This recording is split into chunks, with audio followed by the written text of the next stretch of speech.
yourself, my friend? Yeah, I'm David Camilli.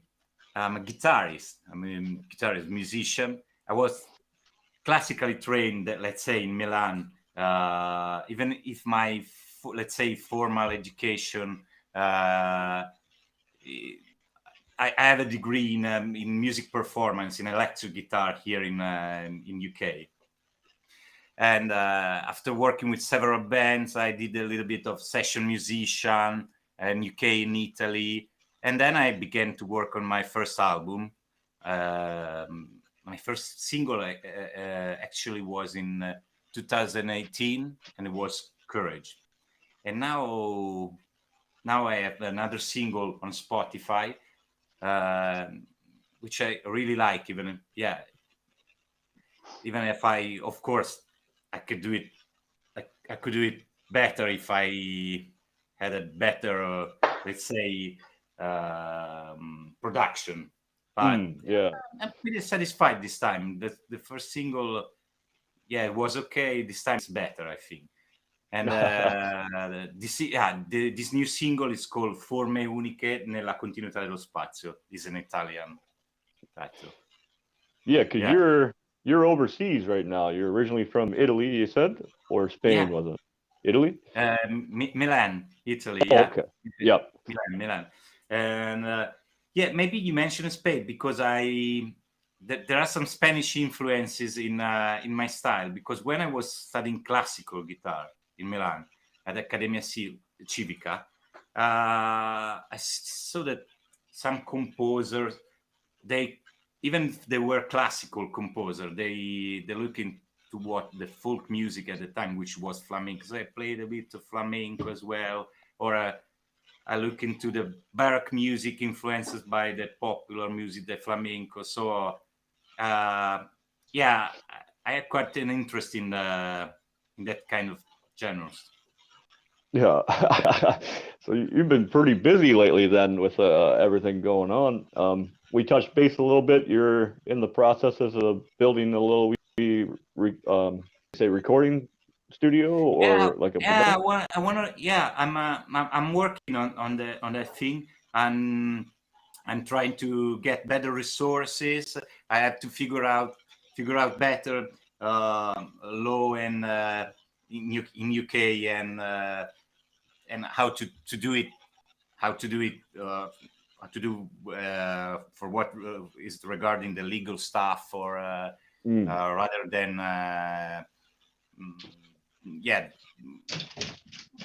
permits or something like that. Yes, so I'm still figuring out, to be honest. It's all new, right? All new to you. I want to do it. Yeah, I want to do it the right way, because a lot of people started things here, and then they forced to close, which could happen, of course.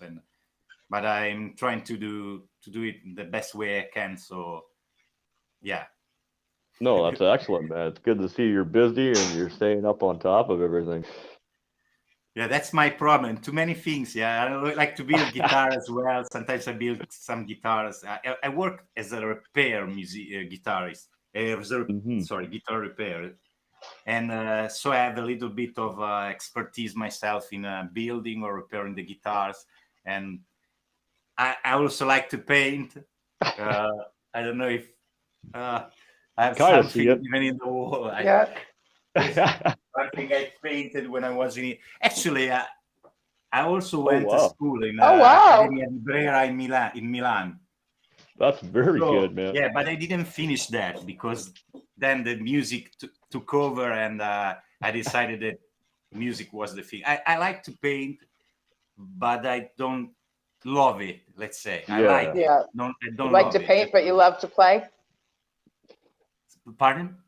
I said you like to paint, but you love to play. Exactly. Yeah. I got it. I'm a writer. I understand that. Yeah. You sometimes you have the thing, the main thing, and even if you fairly good in doing other things, but you don't love it as much as you still have interest in art. That's why I named this new single Forme Uniche nella continuità dello spazio, which is a statue actually, is a title of a statue by Umberto Boccioni, was a futurist sculptor and painter. And another thing I did when I was back in Milan, to have better access to art while I was studying, I also work as a guard in a museum. So I saw a lot of exhibitions, and even if I like art very much, sometimes, you have the long shift. Maybe one exhibition you like it, the next one a little bit less, or you get bored after, even if they're awful terrific masterpieces. But sometimes you just get tired because you have long shift. You have to be sharp and check that everything is going okay. But when I passed by that statue, every time I saw something new, I was always thrilled. And when they assigned me then the exhibition, I was so thrilled. It's a little statue, it's not a big statue, but it tells a lot. And so after years, I was thinking back in the day when I was working in a museum, and I had these terrific memories about working there. And so I named the statue Forme uniche nella continuità dello spazio. I think in English it could be translated like unique shapes in the continuity of the space, something like that. It's a weird title, but interesting. That's crazy. That's interesting. No, that's pretty awesome little concept, and putting it all together into a song. Yeah, that's pretty cool, man. Yeah, because when I, let's say, compose music, I have this kind of visual approach, even if we're talking about music. It's weird to say, but I like to imagine things. That's why I like music, I guess, because with the music, let's say I introduce a bit of samba or bossa nova, like sort of Latin vibe, can be immediately transported, I don't know, in jazz scene in the 50s, or in the rock scene in the 70s, like Santana, or in Mexico, or something like that. So music is a way to be transported in another time, maybe, or in another place. It's a way to travel for me, even with the styles, because if I use I make reference of a particular classical period, then I am immediately transported in that kind of period, and I almost could see it. And art, of course, it helps you, because when you see a painting, you are also visually transported in that kind of period. So I tend to link all together what is visual, what is connected with the audio or something like that. Audio, I find that too, especially when I'm looking at gorgeous artwork and stuff. It kind of just sucks me right in, and you almost become where the painting is, and you can almost physically be there, in a sense, like you're saying there. Yeah, exactly. That's exactly what I felt when what I feel when I'm composing and looking at paintings, and this whole mix really transported me in another world. It's a way to, I don't know, even travel in time, not only travel in space, like you say, travel in time. Yeah. You need to transport it in another era, let's say. Yeah, and it's what really still amuse me, and it's a surprise all the time when in composing something. For me, it's not like, oh, look what I did or something, because for me it's almost like, oh, Look what is happening right now. It's like I'm discovering something rather than properly creating, let's say. Yeah, same process, like discovering place, discovering people, and even the music itself. For me, it's like I'm discovering something that's like I'm testifying, or I'm watching the process of watching something that is happening right now, and then rather than something I'm creating right now. Yeah, that's I see the process of. I was gonna plug this in. No, totally makes sense. Sort of the same way. I'm a bit of a fucking art freak in that sense, where I do like going to the museum, the art museum, seeing all the paintings and the sculpture. And generally, after I've done that for the day, like I always end up writing a new song or coming up with a new riff when I get home. It's always a good inspiration, right?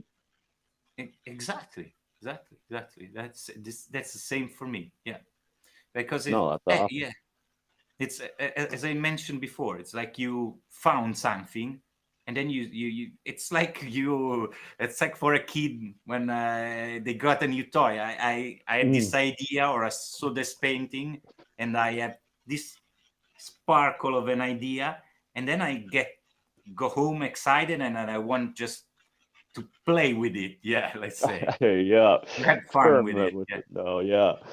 See what it can do. Like, yeah. Mm-hmm. Like, no, that's awesome. Yeah, like you have a new toy, you want to see what it can do. Yeah, sometimes no, exactly. Like that. Sometimes it's a little bit. Now, of course, it's not always a bed of roses. Sometimes I got stuck. Sometimes I need to explore. It's like when you have, let's say it's like when you have a new toy and you're a kid and you start to, how can I say, you start to putting apart your toy to see the mechanic of it. To get a better understanding. And then maybe you're a little bit upset because you destroyed the toy, Yeah, so true. Sometimes I got stuck, so I start to explore many possibilities, sometimes I got confused, and sometimes then I leave that particular work on a side for a while. Yeah. And when I come back with a clear mind, then it's all clear and I can go on. I have to say, the beautiful sunset in Brighton, when we were setting up, we discussed a bit. It helps a lot because sometimes I walk on the beach, you look at the sea, no obstacles, it clears my mind and I can think better, and then I can come back with ideas. Mm-hmm. I don't know if you experience something like that. Yes, quite often, it could be something as simple as fucking seeing architecture on a new building that I just drove through, a new city, and then all of a sudden, or it's that statue that they have downtown that all of a sudden I actually took the time to sit and look at it and realize, oh fuck, look at this, a lot of people don't stop and actually look around themselves and see how much inspiration and how much is around you to like fuck, how do I even say that? To inspire you to do better, Yeah, people don't always realize what they have right in front of them. Like I live in the middle. Well, I live like 5 minutes away actually from Niagara Falls, and I'm one of 150,000 people, particularly in this city, that get to wake up to that place every single day. And sure, tourism is a lot, it gets busy down here and stuff like that, but that's what this city is, and I am lucky that I grew up with an appreciation for that. When I go down there, that's usually when I get the most inspiration. You can stand like literally a few feet away from the brink of the falls, and it's magnetic. It literally draws you in. So it's something for inspiration, as far as you guys talking about where you draw your inspiration from. The falls is where I get it from sometimes. Yeah. So yeah, I totally understand you guys. Yeah. It's the same thing. Yeah, like him with the statue. It's sometimes we have so much, and we can see it in front of us, and we can't really see it.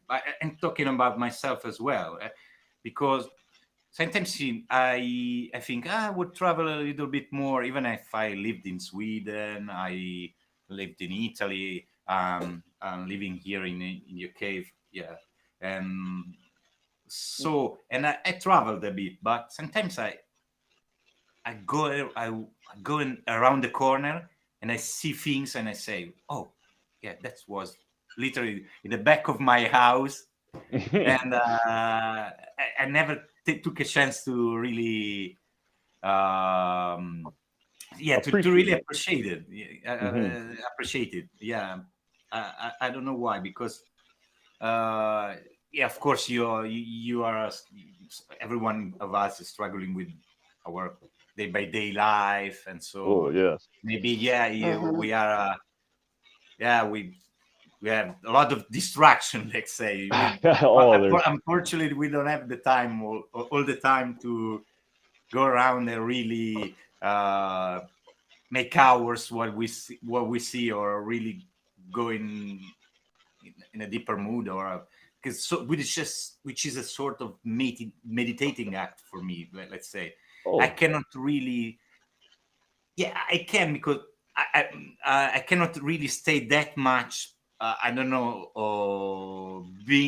I can't see myself stay in a position, even if I practice kendo, which is a martial art in which we had a little bit of meditation, but I'm not sort of the guy who can stay 1 hour in a position, and I rather find my way I rather to find my way for meditating in a particular set of mind, when I'm working on things, when I'm working on a guitar with a repetitive job, or when I look into onto the nature, into the city, and I got absorbed, and my mind is a little bit more clear, because all the thinking that I'm doing during the day, which is maybe more practical, or sometimes even unnecessary. We have a lot of, I know, unnecessary thinking that sometimes it's even not good for ourselves. That's why we need to meditate. But anyway, I take inspiration, and sometimes I really see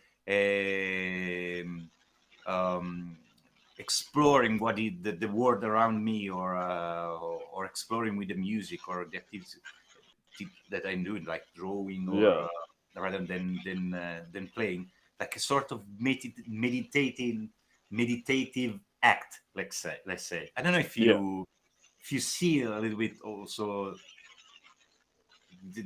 what you do in that kind of, I don't know, because everyone has his own way to conceive your I know the word you're looking for. So I mentioned kendo.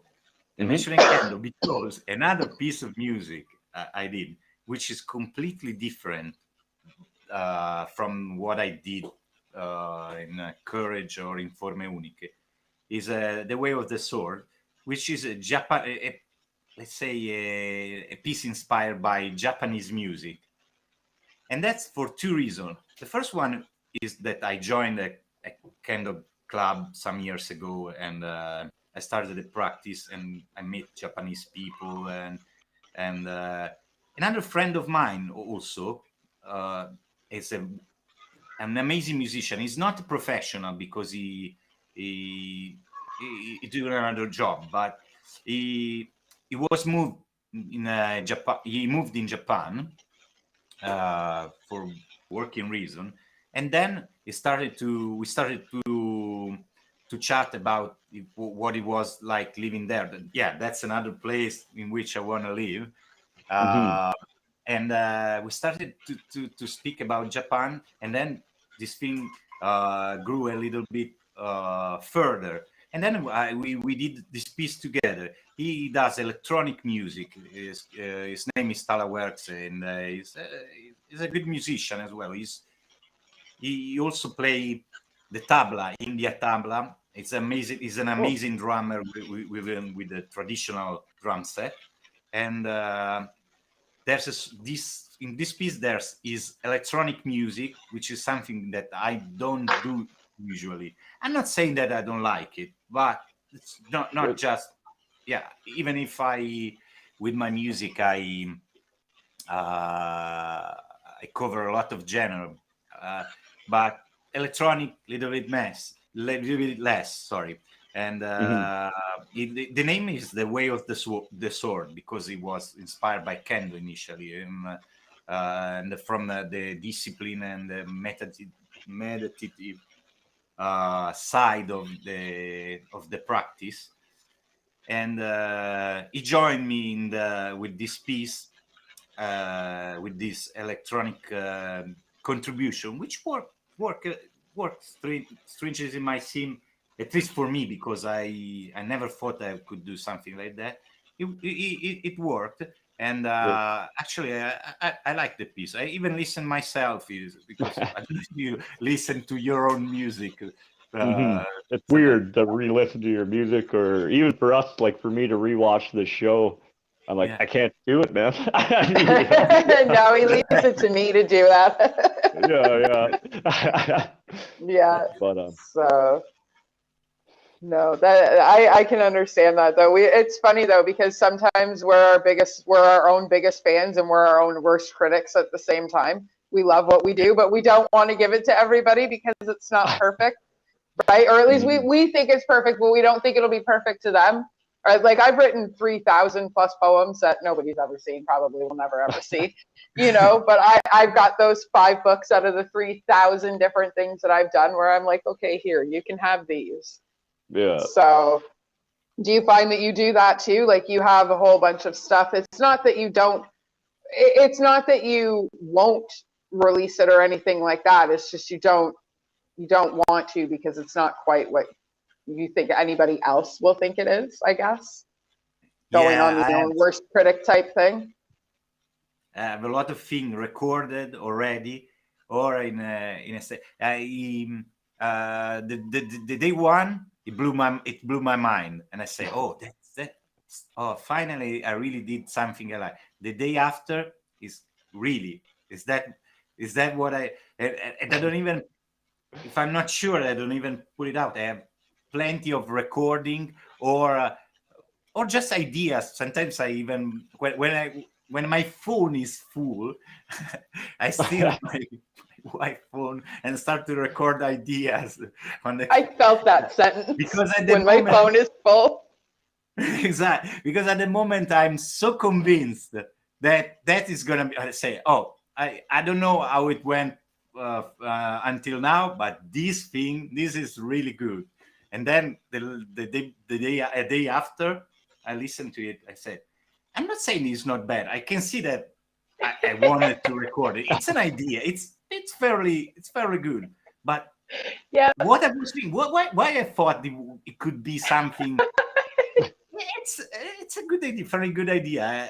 I know a lot of guitarists and musicians. They have really good ideas. Sometimes there are some guitarists, they have this incredible idea, even if they're not famous. I have to say, having a lot of friends,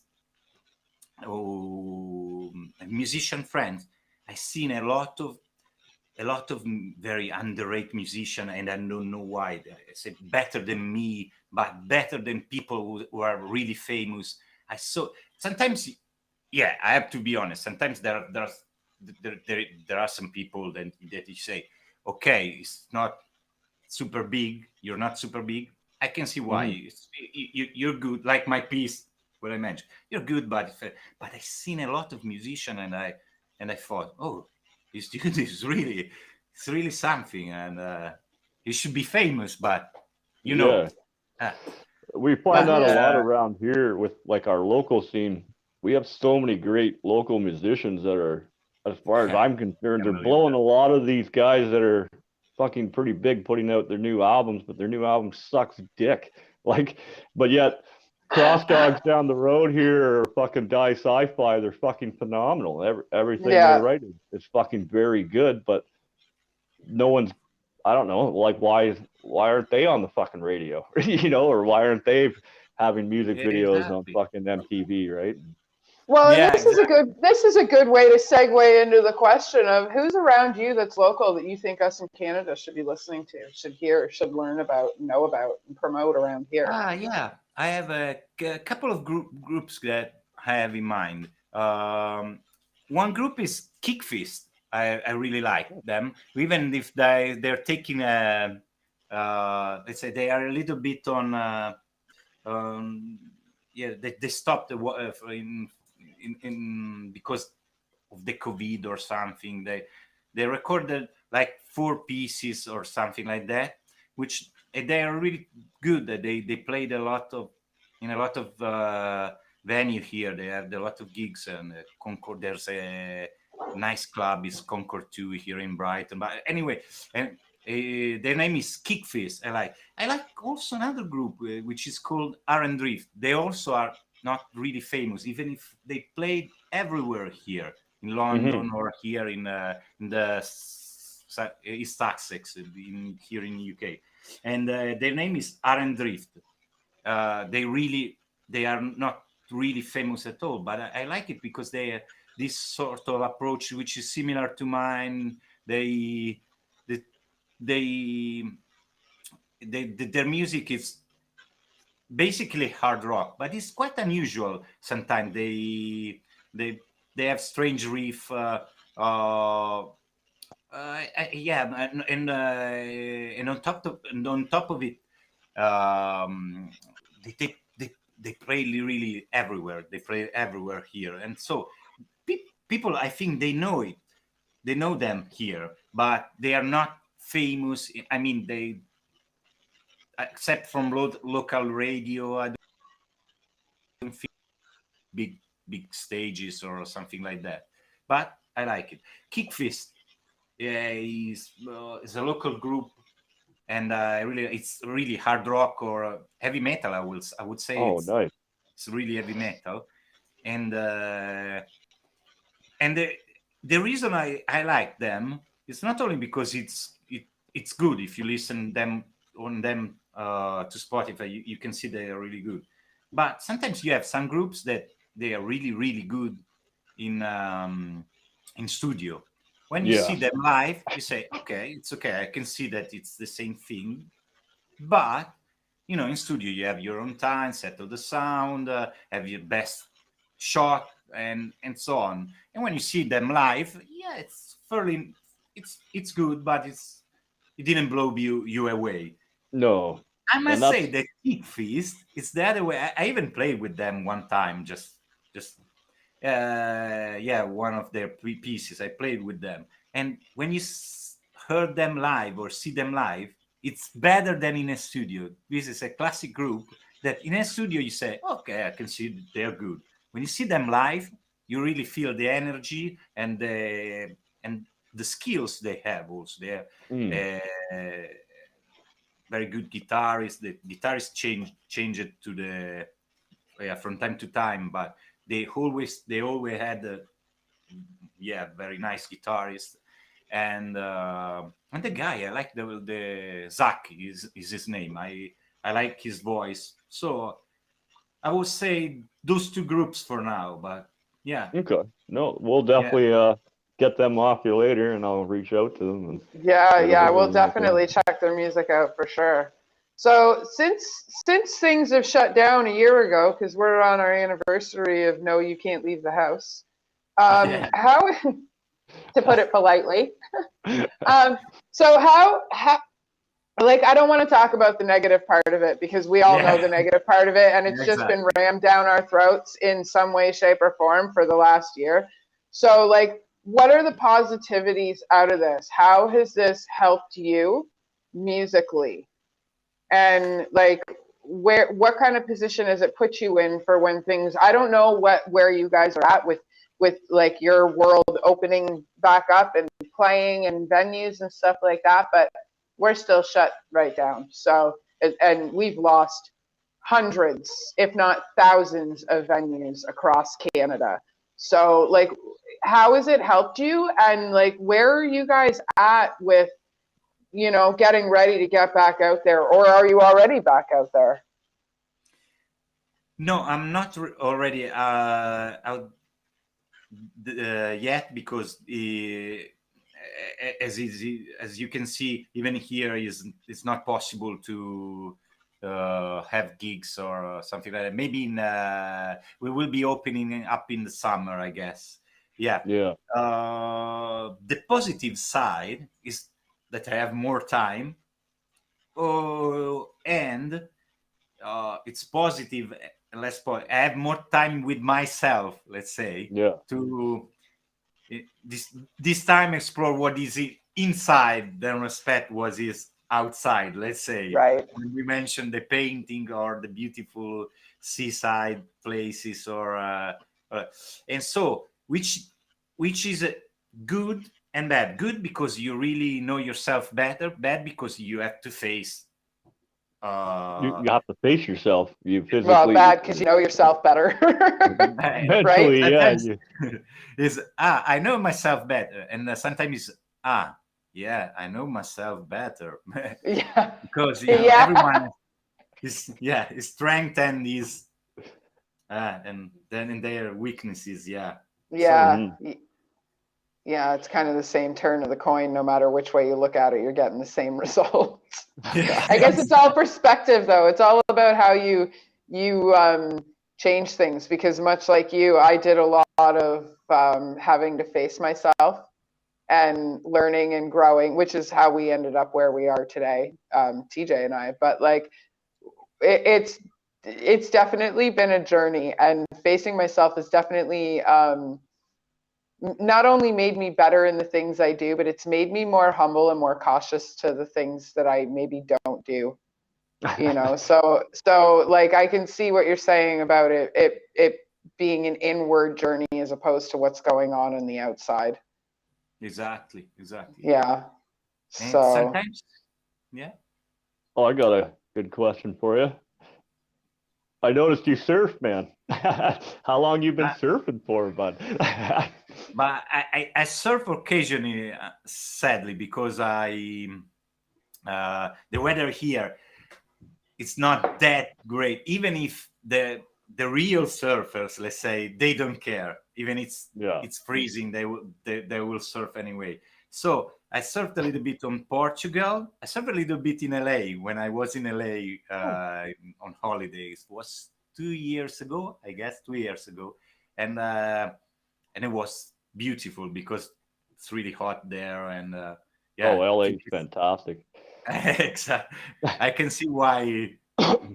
Why it's a place in which you wanna be if you like to surf. I'm not that great, but I'm learning, let's say. Yeah. I surfed in Italy. In Italy, I did more of windsurfing because it's all started when I worked in an hotel.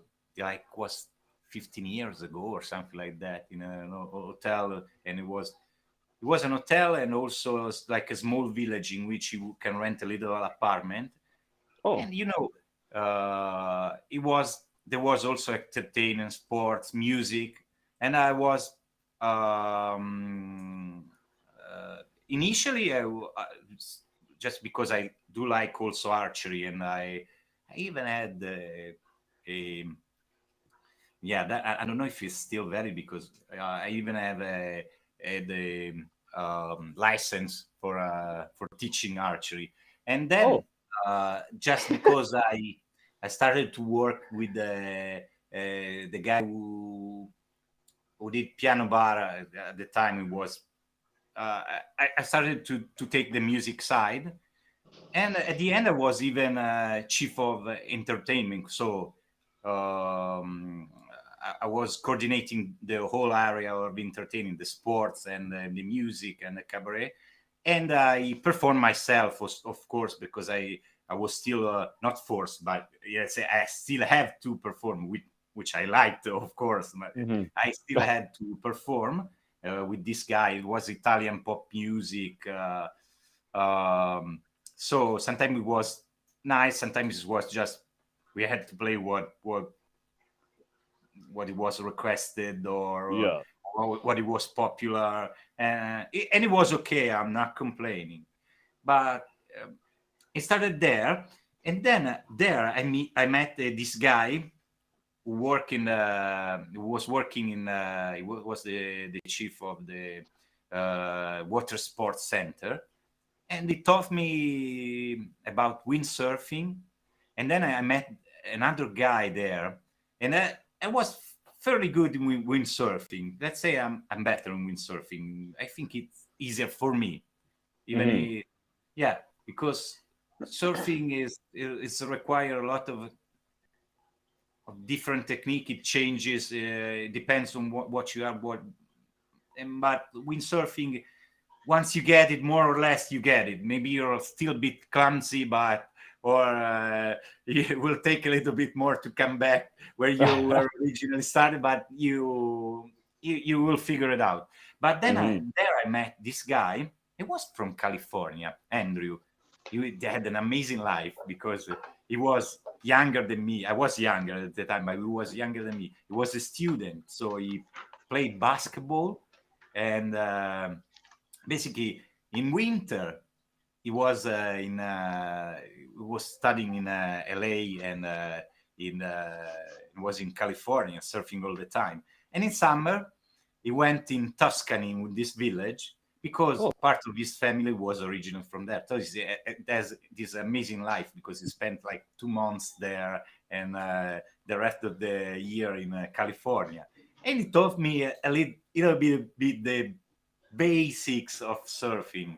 On top of it, in Italy, you don't have these big waves, which is a little bit frustrating, but it's also helpful in the beginning because you're not that stressed because But that's a particular point. Yeah.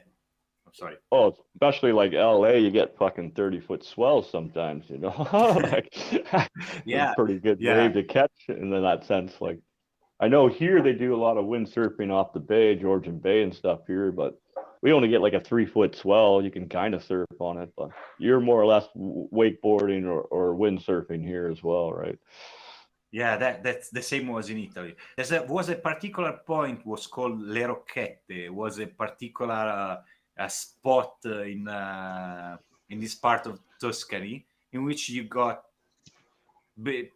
decent wave, let's say, or at least for what you can have in Italy, let's say, because it's not ocean, it's a enclosed sea. But and then I learned the basic. I'm still not a good surfer, but from time to time, if I'm traveling and I'm trying to, I was in Portugal last summer. I found a place in which they did surfing. Portimao is a good spot here in Europe. Is a good spot. I've seen a lot of kids, but really small kids. They were awesome, man. They were awesome. They just, I think, I thought they were born on a surfboard. It's awesome. Like, yeah, they were just natural. That's awesome. Natural. Yeah. And of course, in America, in Los Angeles, I've seen the best. A lot of good surfers, let's say. Oh yeah. Oh, I bet. So where else have you been? I lived as I mentioned before, I lived in Sweden, in Stockholm for 1 year. I can even talk a little bit of Swedish because my wife, she's originally from Russia, and but when she was a kid, she moved in Sweden, so she grew up in Sweden basically. So right on. She's Swedish, yeah. So I lived 1 year in Sweden. I teach guitar there. It was a nice period. I had a lot of students there. Didn't play as much as I was more working on teaching kids or something like that, which helped me also the process of learning the language, let's say. It was fun, really cool, I have to say. It was a particular year, minus 18 for 4 or 5 months. That's not awesome. Yeah. But I live in Canada, so whatever. Yeah, it's not a big deal for you then. Yeah, So yeah, it gets pretty well. Not so much here in Niagara Falls, but in some areas of Canada, it gets pretty fucking cold. Like I know I lived in Newfoundland for a year out on the east coast of Canada, and like the snow gets pretty high. Sometimes it gets like 3, 4, 5 feet high. And in some areas, they don't even plow the roads because the snow gets so high. So yeah, there was something like that in Sweden because it was particularly snowy winter, and we had snow from the beginning of November till like April or something, which is unusual even for them. And the beginning was wow. After a while, I was seeing white all the time. But snow in May is not appealing. No. But the summer, guys, it's the best one. It's still not. It was warm, particularly warm summer when I was there, which is not usual as well. We had 30 degrees for July and August, which is it never happens. For people from there tell me, dude, you're really lucky. It never happened before. And and when you're walking and it's 11 o'clock or it's almost midnight and there's still some light. 11:30 was definitely daylight, and you're still walking, and it's not Italy hot, but fairly enough. Mm-hmm. And you can walk until late in the night, and it's still there's still light. It's beautiful. It's beautiful sunset there as well. Beautiful nature. The sky seems very far away. I don't know. Forever. I don't know if it's my it's just something with me, or there's this landscape with those trees, there's those pines, I guess, and this is beautiful. Yeah, you guys got the big pine forest over there, right? So. Yeah. Sometimes I even miss it. Sometimes I miss Italy, of course, but for what regards the family. But when I think Sweden, I really miss Sweden, and not just the people who are living there, which I love, by the way. There's my wife's sister, my wife's mother or father, right. So there's friends, of course, and but I really miss the place, even if it was freezing during the winter time. But I really missed some places in Sweden. Yeah, like the area itself versus like the people that are there and stuff like that. Yeah, Swedish people, on top of it, they're kind. They're not immediately open like Italian. Italian are moody, but they are fairly straightforward. You say you meet them, and then you're their friends or not. The negative side, they change their mind even in the same. It's easy for them to change. You say something wrong, and sometimes you say, especially in the south where my mom come from, they're really warm and open. But in the same way, it's easy to, let's say, get in touch with them. It's easy to it's easy to connect, but it's also easy to disconnect. Yes, exactly. In Sweden, that process is really long. You really have to gain someone trust, and then you're okay. You don't have so many friends, especially maybe if you come from outside, which is fairly difficult everywhere, even in Italy. I'm not saying that when you are the outsider, it takes a lot, because the barrier, the language.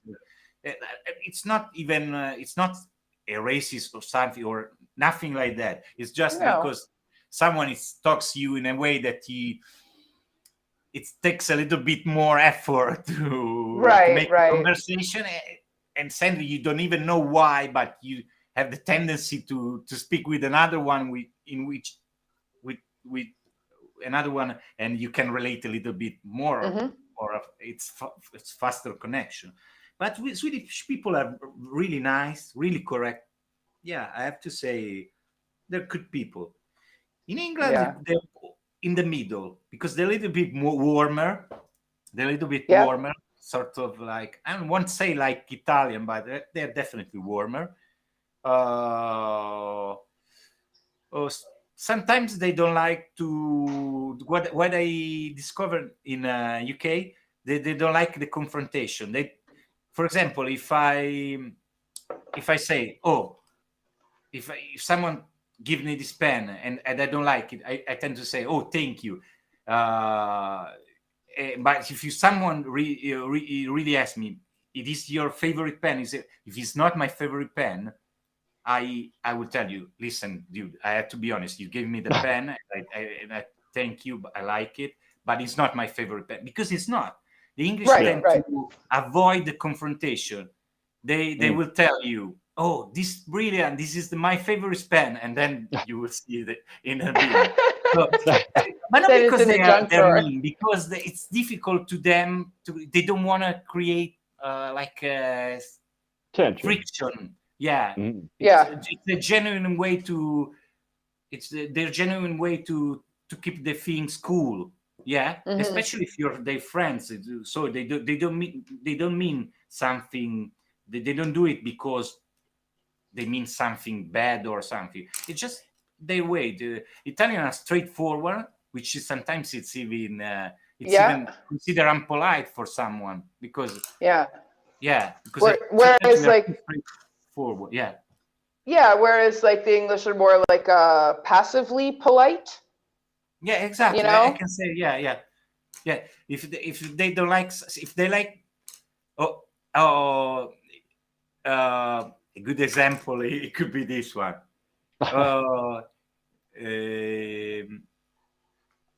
If you do something really good, they will tell you something like,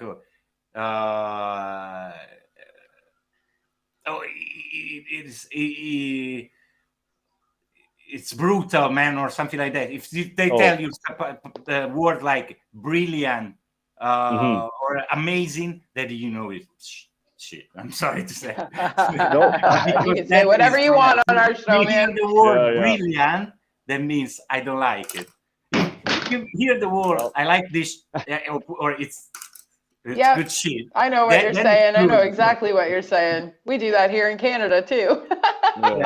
That means if you heard the word shit, man, that you have more let's say chance of being have done something successful in their eyes. Then they tell you brilliant. If they tell you brilliant,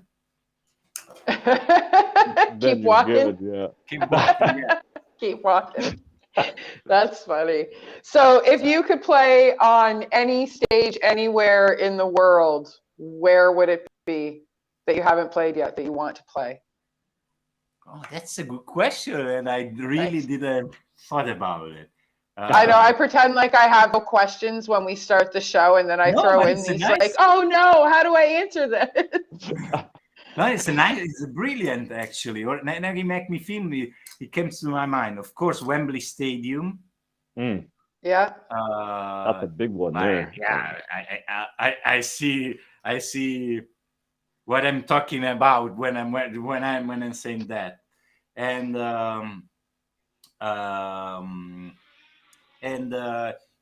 can you suggest me something? Because I know that a lot of great musicians play. For example, I know that Santana played in a place in Canada.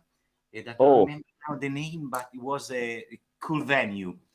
That would have been. There's a bunch of them here. I can tell you exactly which was the place, but it was. I think it was Madison Square Gardens he played. No, Madison Square Gardens in New York. That's in New York. Oh, it is? Oh, fuck, see what I know. Yeah.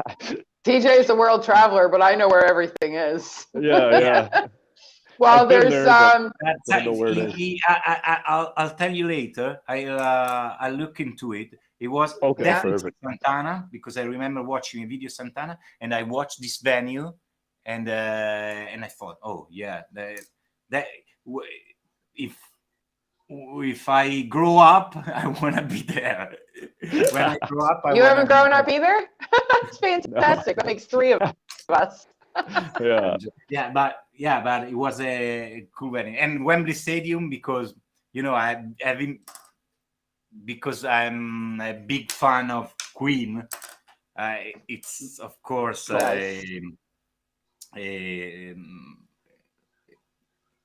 Wembley Stadium is that's thinking that you're walking stadium. the same on the same stage in which Freddie Mercury performed or Brian May played. Could you imagine? It would blow my mind, really.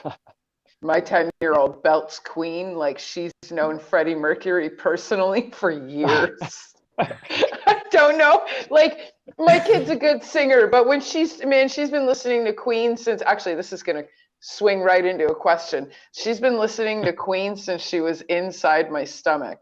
That's like, and I don't know why we chose Queen, but we did. We chose Queen. And then later on, she became a major fan of Iron Maiden. And that was actually the first concert I took her to. Yeah, so when she was 9 years old, I took her to Iron Maiden. So on that note, what's the first, that was actually a pun without realizing it. What's the first recollection of music that you have? What's the first, like the very first thing you ever remember where you're like, oh, this is music, this is awesome? I remember that specifically. It was my father, and I was listening to two things, the Beatles and Vivaldi. Yes, this record. He had this record. For strangely, my father had a recording of Jimi Hendrix. I think, Jimi Hendrix, and he played. Maybe he didn't play that much because through the years he changes his tastes, and he went more for the classical guitar, and I won't say he rejected his youth, but he listened. Mm-hmm. But definitely, when I was little, he still was listening to some Jimi Hendrix recording, Beatles, and also, of course, classical, because he liked classical as well.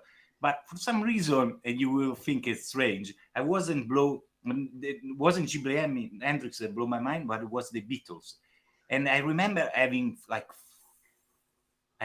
being like 4 years old and listening to those beautiful Let It Be or other iconic songs. And of course I didn't speak that words because a 4 years kid cannot speak the word, but the feeling I had in my mind is more like an animal way of feel the things than an adult that can really actually think the words when he feels something. But my feeling was like something like, oh, is this music? This is amazing. How can they do that? I was amazing by the fact that human beings could do that. It was one of the first recording. And Vivaldi, of course, La Primavera. I remember La Primavera, Vivaldi. It was one of the very, very first things I heard. It was on vinyl, because he still had vinyl from when he was younger. And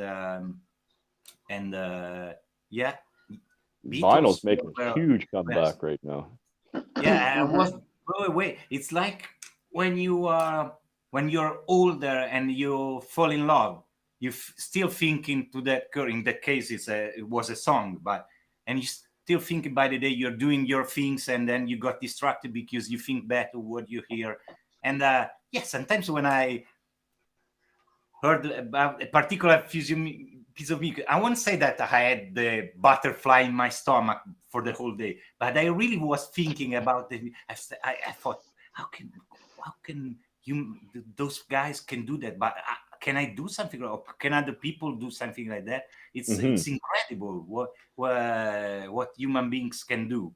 And I was little, and I didn't know that human beings can do awful of other stuff, as well. But I was, and I still sometimes, of course, I'm less naive now, and it's always. But I'm still amazed by new things, and I'm still sometimes I'm still even how can I say, when you are I didn't expect. I listen to things that I didn't expect, and I say, "Oh, I never thought of that. This guy thought of this thing in music, and it's brilliant. This guy is brilliant. I can come up with idea, or this girl, he arranged this kind of music. Look at this chord, or look at this sound of the guitar. It's so bright, it's so full. It's so how can she made that? I wanna play with my gear all day and try to find something similar like to what she did, for example. And it's it's but I remember when I was a kid, Beatles, which if you will say, of course it's Beatles, but for me it was something like magic. It was like not something like a professional would do, but something like a magician would do, something like magical, something that is not from our world, let's say. Yeah, I know it seems a little bit naive, but I was a kid, and of course. I'll be right back. I've got to let this dog out before he makes a mess on my floor. You want to ask a quick question? I'll be right back. So, I don't know. You just kind of put me on the spot, TJ. Like, I mean, most of my questions just come naturally. I can't just be like, "Hey, ask something." So, I don't know. Like, what else do you do in your spare time? I mean, I don't imagine you have much spare time. Like, you sound just as busy as myself. So, but I will always find a way on Sunday to. I like to fix motorcycles, which I shouldn't. I should practice and become a better musician, a better guitarist. But I like to fix bikes. I have two bikes. I have a Honda Hornet, which I'm still fixing, by the way, and a little bike. It's 125. It's still an Honda. It's a CBR. And this bike has even its own name. It's called Micah the bike. Nice.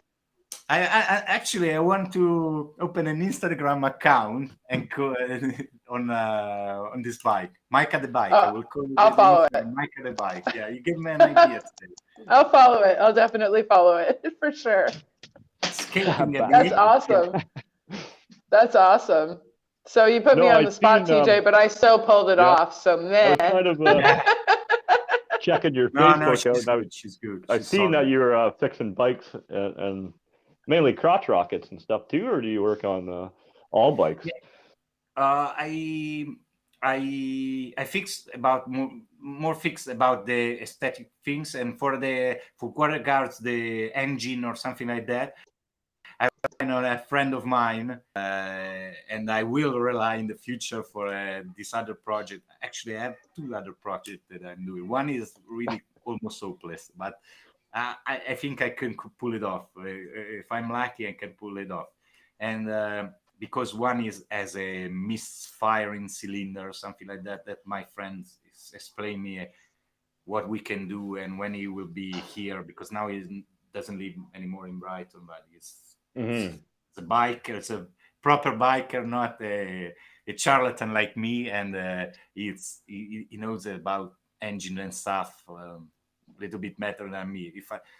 If I can clean a carburetor for an old bike, I can do it. Or if I can, but except from that, something on the engine which is really complicated, or use machinery to I don't know.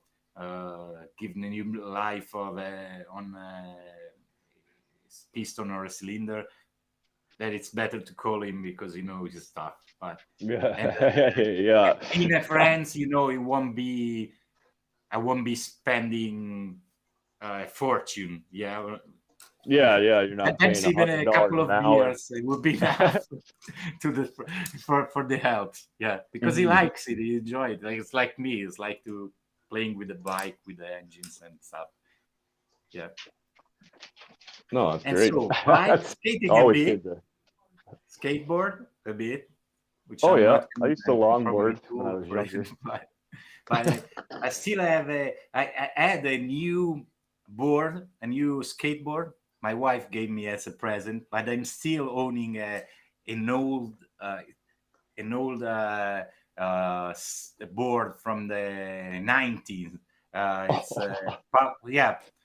Power Peralta. It's Tony Guerrero. It's the beautiful board because it has this knife, this dagger on the back of the board, and it's like this fluo orange color, and it's really 90s. It's really cool and still working. It's working condition. And so wow. I still prefer that old board to the new skateboard, but I can say it loud because my wife gave me. Oh, that's awesome. My favorite skateboards is my wife skating. Yeah. We won't tell anybody. Yeah. Well, and go ahead, TJ. Yeah. Oh no, I'm sorry. You continue what you were saying, dear. I didn't hear you continue. No, skateboard, basically skateboards, kendo, and bikes. Yeah. Nice. Eh? Busy. Right on. Yeah. The hobbies are those for now. Mm-hmm. Right on. Awesome. That's fantastic. No, it's been an honor to have you on today, man. Fuck, you're a great guest. Absolutely. I really do like your music. I have gone through a lot of your stuff, and I'm gonna post a couple things up from your Facebook, from your music up onto the channel here this afternoon. Thank you. That way people will. Where would people find your music? Like, where's the best spot? Do you have a link? Do you have a channel? Yeah. Spotify. And merchandise. Spotify. I'm on Apple Music. Also, other basically all the platform. But for some reason, Spotify is okay. It's not big following, but yeah, Apple Music is okay. Apple Music and Spotify. Let's cut it down. Okay. Are you on YouTube? Okay. Yeah, no, on YouTube. There's not that much on YouTube, and I don't follow. Even if I should, because YouTube is a thing now. On Instagram, I have something like and some posts that in which there's this link on my pieces on Spotify. And on Spotify, I have iCloud also, in which there are some pieces that, on iCloud is, I think, SoundCloud. Sorry, SoundCloud. Yeah. I have a piece which is not recorded professionally because it was alive. Is called Compassionate, and I never had the chance to record it because it's one of the pieces you. Now we get it. It's one of the pieces you mentioned it before. I composed it. I even played live before releasing. I played live in Greenwich one time, and another, and in Kensington Olympia here in London, which is a nice venue. It was a vegetarian festival, but it was huge. It was pretty nice. So I have occasion also. Sometimes I go there with singers, but if I can, I also have the possibility to play some instrumentals, which instrumental is a little bit difficult with big audience because unless you're Satriani or Steve Vai, of course. But I think it went well there because I had a lot of positive feedbacks, and I played this piece, and I never recorded professionally. For the main reason is what you mentioned before. I thought, it seemed great to me. Back in the day, I thought, this is a great piece. This is one of my best. And then I lost the interest, and now I think I can't even play it. I can even, maybe I can play the beginning, and then I would get lost because I haven't played in 5 years and something like that.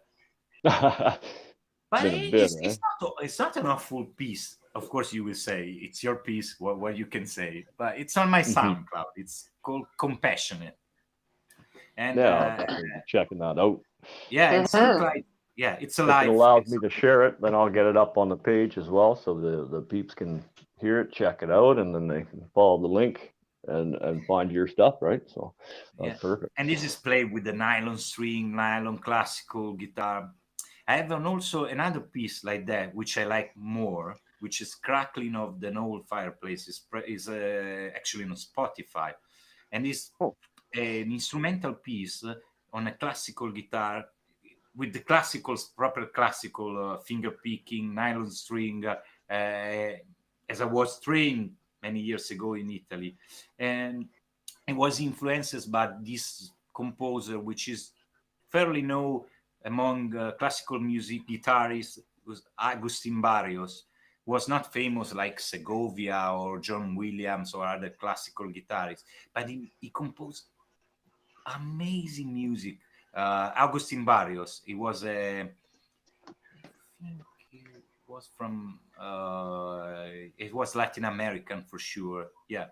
And in this piece, my piece, it was inspired by its music, and it was with the tremolo on classical guitar. It's very it's very classical piece of music, but I still like it. It's one of my piece, and this one, on the other hand, it's a piece I like. Sometimes you like your stuff and you think, oh, it's wonderful. Sometimes you don't like it, or you thought it was good, like the piece I mentioned before, and then you don't like it anymore. I still like that piece. Could be recorded better, maybe yes, but the general concept. Actually, I would like to give this piece to someone else to see how it's. But now that I'm having this epiphany right now with you, I will, in an ideal world, I would like to contact some guitarist, some musician, maybe even better than me, hopefully, to see how my piece sounds in other hands, or to see my music with some other eyes, let's say, that you see. Have some other. I would like to give them completely the freedom of change everything and to see how it sounds, just for the sake of curiosity, let's say, to see what it can be pulled off. Yeah, that you gave me an idea. I think this particular podcast for me, it was very successful, because not only I enjoy your presence, but when curiosity and creativity collide. Exactly. Yeah, because the fact that you ask things, it brings out things, and start to get ideas, new ideas. No, that's great. Good. Thanks to you. Good. I'm glad our energy could rub off on you. That's awesome. That's awesome. Definitely an honor to have you on today. I know, absolutely. Busy man. It was my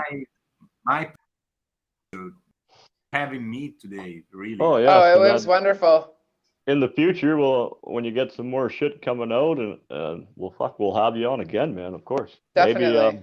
Maybe I'll do a UK tour. And I'll come and we'll sit in person, have a few beers, and do an interview that way. Yeah, that's I like. That's I like. Yeah. Yeah. You can see and you should come, because we have 300 pubs here in Brighton. They say one Still pub for each year. Yeah, for each day of the year. Perfect. I'll be there in a couple months. Yeah. Once the world opens up. I'm on my way.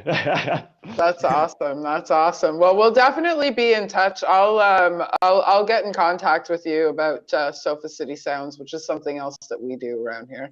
And we'll keep in touch for things that you're up to and things you're doing, and we'll get a profile or a bio written about you, and we'll go. Yeah. We'll move on from there and see what happens. So it's absolutely been a blast, man. Thanks so much for today. Great. I know this morning was a bit of a shit show on our side with the technology, the way it was. Last night it wouldn't run at all. We had trouble 2 days in a row. Yeah, this morning, but it worked out great. Everything went smooth today. So thanks again so much, man. I appreciate that. Yeah, and on that note, we'll close this off. And we'll be back in the next couple of days, I suppose, with another interview of some sort. Yeah. So it was wonderful to have you, man. Thank you. Thank you, David. Thanks to you for having me. Nice to meet you Yeah. guys. You were awesome. Definitely. Thank you. Thank you.